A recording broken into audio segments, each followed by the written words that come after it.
والمشكلة أن الظلم مو بس من السياسي ومن المال العام ومن غيره، لا احنا مظلومين من كل شيء. يعني حتى الدراما اللي يريد يسوي تمثيلية هم يظلمنا بيها. بو شايفين هاي الدراما العراقية احيانا؟ سألتوا الدراما العراقية، الثقافة العراقية ليش ما ترسخوها؟ وانا حقيقة قبل 6-7 سنين ملتقي حتى بالممثلين انفسهم، قال لهم يابا يا اولاد الحلال، انت من تقعد الان بالمحافل الدولية وتقول انا بالعراق امتلك حضارة 7000 سنة، هاي الحضارة وين تتركز؟ انتم بالله ارجوكم جاوبوني، وين تتركز الحضارة بالعراق؟ سومر واكد وبابل، مو صحي ولا؟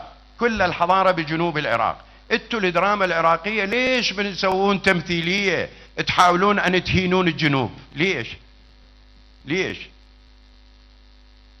والله قبل 6-7 سنين انا مسولف مع نفس الممثلين، قايل له يعني هاي الحضارة، الشعر الشعبي وشعر القريض والقادة وكل هالدنيا، حزب الله وحزب العبد الله وكل الامور منا جايه تمشي وياها بالله، من حزب الاستقلال ايام الملكيه والحزب الشيوعي وحزب البعثي وحزب الدعوه والاحزاب الموجوده اليوم، اغلب وين مرتكزاتها؟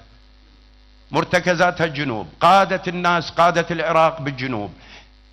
هذا خير دليل. البارحه صار عندنا مال مهرجان الطوبه كره القدم خليجي 25، مو شفتوا عطاء الجنوب ومضايف الجنوب وكرم الجنوب لو ما شفتوه؟ طيب ليش هذا ما ينقل بالدراما؟ يطلع لي فد واحد لابس له شماغ بدون عقال وبيده منجل، مرته تهوس عليه يم جواميس 4، يعني هي ثقافتنا؟ ليش ظالم؟ يعني ليش تظلمني؟